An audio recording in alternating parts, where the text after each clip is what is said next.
ಎಲ್ಲರೂ ನಮ್ಮವರು ತಮ್ಮವರು ಅಂತ ಇದ್ದಿದ್ರೆ ಅವ್ರಿಗೆ ಆಕ್ಚುಲಿ ಯಾರೋ ಒಬ್ರು ಸಹಾಯ ಮಾಡ್ಬೋದು. ಯಾರೋ ಒಳ್ಳೊಳ್ಳೆ ಕಥೆ ಮಾಡಿದ್ರು, ನನಗೆ ಗೊತ್ತಿರಂಗೆ 2-3 ಕತೆ ನನಗೆ ಗೊತ್ತಿರಂಗಿತ್ತು. ಇನ್ನೂ ಒಂದು ಪರ್ಸ್ನಲ್ ಆಗಿ ಮೀಟ್ ಮಾಡಿದ್ದೆ, ಜಯನಗರ 8 ಬ್ಲಾಕಲ್ಲಿ ಬಂದಿದ್ರು. ಅಲ್ಲಿ ಹೋಮ್ ಸ್ಟೇಯಲ್ಲಿ ಸ್ಟೇ ಮಾಡಿದ್ರು ಒಂದು 3 ಡೇಸ್ 4 ಡೇಸ್. ಅಲ್ಲಿ ನಾನು ಮೀಟ್ ಮಾಡಿದಾಗ, ಯಾಕೆ ಸರ್ ಈ ಥರ ಡಲ್ ಆಗಿದ್ರು? ಏನಿಲ್ಲ, ಸುಮ್ಮನೆ ಮಾಮೂಲಿ ಜನರಲ್ಲು ಅಂತ ಹಿಂಗೆ ಹೇಳಿದ್ರು. ಏನೋ ಒಂದು ಸಹಾಯವನ್ನು ಕೇಳಿದರೆ ಎಲ್ಲರೂ ಕೈಯಲ್ಲಾಗಷ್ಟು ಒಂದು ಸಹಾಯ ಮಾಡಬಹುದಾಗಿತ್ತು ಅಂತ ನನ್ನ ಒಂದು ಅನಿಸಿಕೆ. ಸಾರು ಸಾಯಬಾರ್ದಾಗಿತ್ತು. ಒಂದು ಏನೋ ಆಗೋಗೈತೆ, ಅವ್ರ ಆತ್ಮಕ್ಕೆ ಶಾಂತಿ ಸಿಗಲಿ ಅಂತ ನಾನು ಇಷ್ಟೇ ಕೇಳ್ಕೊಳ್ಳೋದು, ನನ್ನ ಮಾತು. ಸರ್, ನಮ್ಮ ಕನ್ನಡ ಇಂಡಸ್ಟ್ರಿಯಲ್ಲಿ ಬಂದ್ಬಿಟ್ಟು ಅಂದರೆ ಟ್ಯಾಲೆಂಟ್ ಇರುವಂಥ ಡೈರೆಕ್ಟರು ಗುರುಪ್ರಸಾದ್ ಅವರು ಸುಸೈಡ್ ಮಾಡ್ಕೊಂಡ್ರೆ ಏನು ಹೇಳ್ತಾರೆ ಇದ್ರ ಬಗ್ಗೆ? ಮೇಡಮ್, ಅವರು ಒಳ್ಳೆ ಡೈರೆಕ್ಟ್ರು. ಆ್ಯಕ್ಚುಲಿ ನನಗೆ ಗೊತ್ತಿರೋ ಹಂಗೆ ಒಳ್ಳೆ ವ್ಯಕ್ತಿ.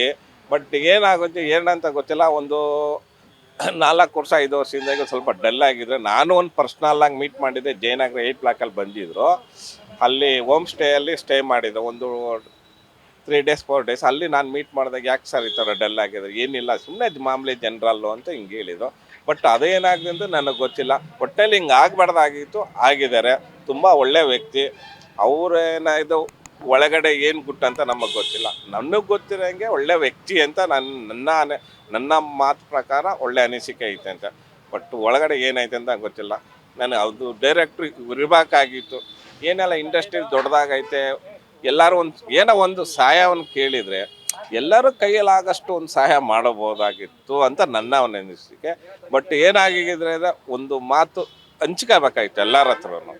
ಬಟ್ ಏನಾಗುತ್ತೆ ಅಂದರೆ, ಅವರು ಏನೋ ಬೇಗ ನನ್ನ ಏನಾರು ಹೇಳಿದ್ರೆ ನನ್ನ ಬೇರೆ ಥರ ಏನಾದ್ರು ಇದು ಮಾಡ್ತಾರೆ ಅಂತ ಒಂದು ಇದಾಗುತ್ತೆ ಅಂತ ಅವ್ರ ಅನಿಸಿಕೆ ಇರ್ಬೋದು.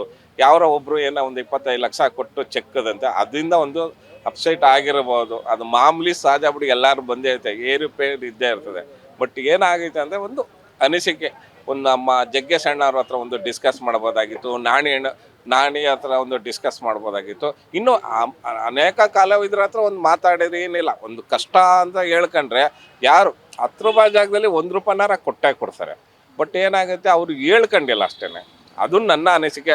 ಒಳ್ಳೆ ಡೈರೆಕ್ಟ್ರು ಈ ಥರ ಸೂಸೈಡ್ ಮಾಡ್ಕೋಬಾರ್ದಾಗಿತ್ತು. ಅವ್ರ ಆತ್ಮಗೆ ಶಾಂತಿ ಸಿಗಲಿ ಅಂತ ನನ್ನಿಂದ ಅವ್ರಿಗೆ ಕೇಳ್ಕೊತಾ ಇದ್ರು. ಇಷ್ಟೇ ನನ್ನ ಮಾತು ಮೇಡಮ್. ಸರ್, ಗುರುಪ್ರಸಾದ್ ಅವರು ನೀವು ಮೀಟ್ ಮಾಡೋಕ್ಕಿಂತ ಮೊದಲು ಯಾವ ಥರ ಇದ್ರು? ನೀವು ಮೀಟ್ ಮಾಡಿದ್ಮೇಲೆ ಯಾವ ಥರ ಚೇಂಜಸ್ ಇತ್ತು ಅವರಲ್ಲಿ ಅಂತ? ಆ್ಯಕ್ಚುಲಿ ನಾನು ಮೇಡಮ್, ಕೊರೋನಾ ಆದಮೇಲೆ ಫಸ್ಟ್ ಕೊರೋನಾ ಆಯ್ತಲ್ಲ, ನೆಕ್ಸ್ಟ್ ಬಂದುಬಿಟ್ಟು ಜಯನಗರ 8 ಬ್ಲಾಕ್ ಹೋಮ್ ಸ್ಟೇ ಅಂತ ಐತೆ. ಫಸ್ಟು ಅಡಿಗಾಸ್ ಹೋಟ್ಲ ಇತ್ತು, ಇವಾಗ ಬೇರೆ ಚೇಂಜಸ್ ಆಗೈತೆ. ಅಲ್ಲಿ ಒಂದು ಹೋಮ್ ಸ್ಟೇ ಆಯಿತು. ಅಲ್ಲಿ ಬಂದು ಒಂದು ಕ್ಯಾಜುಲಾಗಿ ನಾನು ಮಾತಾಡಿದ್ದೆ, ಒಂದು 10 ನಿಮಿಷ 15 ನಿಮಿಷ ಮಾತಾಡಿದ್ದು. ನಾನು ಬೇರೆ ಕಡೆಯಿಂದ ಮಾತಾಡಿದ್ದು, ನಮ್ಮ ರವಿಕುಮಾರ್ ಅಂತ ಇನ್ನೊಬ್ಬರು ಪ್ರೊಡ್ಯೂಸರ್ ಇದ್ದಾರೆ, ಅವ್ರ ಕಡೆಯಿಂದ ಒಂದು ಪರಿಚಯ ಆಗಿ ಏನು ಸರ್ ಹಿಂಗೆ, ಈ ನೆಕ್ಸ್ಟ್ ಪ್ರಾಜೆಕ್ಟ್ ಹೆಂಗಿಂತ ಈ ಥರ ಹಿಂಗೆ ಮಾಡ್ತಾಯಿದ್ದೀನಿ, ಯಾವುದು ಈ ಥರ ಇಲ್ಲ, ಎಲ್ಲಿ ಏನು ಸರ್ ಇಲ್ಲಿಗೆ ಬಂದಿದೆ, ಯಾವುದೋ ಡಿಸ್ಕಸ್ ಮಾಡೋಕ್ಕೆ ಬಂದಿದ್ದೀನಿ ಅಂತ ಹೇಳಿದರು. ಬಟ್ ಏನಂದ ಗೊತ್ತಿಲ್ಲ. ಆ್ಯಕ್ಚುಲಿ ಅವತ್ತು ಒಂದು ಸ್ವಲ್ಪ ಮುಖ ಡಲ್ಲಿತ್ತು ಮೇಡಮ್. ಅದಕ್ಕೋಸ್ಕರ ಏನಂದರೆ, ನನ್ನ ಅನಿಸಿಕೆ, ಒಂದು ನನ್ನ ಕಷ್ಟನ ನಿಮ್ಮ ಹತ್ರ ಹೇಳ್ಕೊಂಡ್ರೆ, ನೀವು ಅಟ್ಲೀಸ್ಟು ಒಂದು ದುಡ್ಡು ಸಹಾಯ ಮಾಡೋಕ್ಕಾಗಿಲ್ಲ ಅಂದರೆ ಒಂದು ಸೊಲ್ಯೂಷನ್ ಕೊಡ್ತೀರಾ ಅಂತ ಒಂದು ಆ ಸಾರು ಒಂದು ಮಾಡಬೇಕಾಗಿತ್ತು, ನನ್ನ ಒಂದು ಮನಸ್ಸಾಕ್ಷಿ. ಬಟ್ ಏನಾಗಿದೆ, ಎಲ್ಲ ಕಲಾವಿದರು ಹಂಚ್ಕೊಂಡು ಇದ್ದಿದ್ರೆ ಒಂದು ಆ್ಯಕ್ಚುಲಿ ನನ್ನ ಅನಿಸಿಕೆ, ಸಾರು ಸಾಯಬಾರ್ದಾಗಿತ್ತು. ಒಂದು ಏನೋ ಆಗೋಗೈತೆ, ಅವ್ರ ಆತ್ಮಕ್ಕೆ ಶಾಂತಿ ಸಿಗಲಿ ಅಂತ ನಾನು ಇಷ್ಟೇ ಕೇಳ್ಕೊಳ್ಳೋದು, ನನ್ನ ಮಾತು ಮೇಡಮ್. ಇನ್ನೊಂದೇನಂದ್ರೆ, ಅವರು ತುಂಬಾ ಹಿಟ್ಸ್ ಮೂವೀಸ್ನ ಕೊಟ್ಟಿರೋದು ನಮ್ಮ ಕನ್ನಡ ಇಂಡಸ್ಟ್ರಿಗೆ. ಎಲ್ಲೋ ಒಂದು ಕಡೆ ಈಗ ಇತ್ತೀಚೆಗೆ ಬರ್ತಾ ಅವರು ಆ ಪ್ರಾಜೆಕ್ಟ್ಗಳಲ್ಲಿ ಸೋಲ್ತಾ ಬಂದ್ರ ಅಂತ, ಅದಕ್ಕೆ ಕಾರಣ ಆಗ್ಬೋದಾ? ಅದು ಏನಾಗುತ್ತೆ ಗೊತ್ತಾ ಮೇಡಮ್, ಒಳ್ಳೆ ಕತೆ ಮಾಡೋರು ಡೈರೆಕ್ಟ್ರು ಒಳ್ಳೆ ಇದು ಮಾಡಿದ್ರು. ಆ್ಯಕ್ಚುಲಿ ಏನಾಗೈತೆ ಅಂದರೆ, ನನಗೆ ಗೊತ್ತಿರೋಂಗೆ, ಬೇರೆಯವರು ಅಷ್ಟು ಇಂಡಸ್ಟ್ರಿ ಇಲ್ಲ, ಒಂದು ನನಗೆ ಗೊತ್ತಿರೋಂಗೆ ಅವರು ಸಾರ್ ಏನಂದರೆ ಒಡನಾಡಕ್ಕೆ ಸ್ವಲ್ಪ ಕಮ್ಮಿ ಮಾಡ್ಕೊಂಡ್ರು.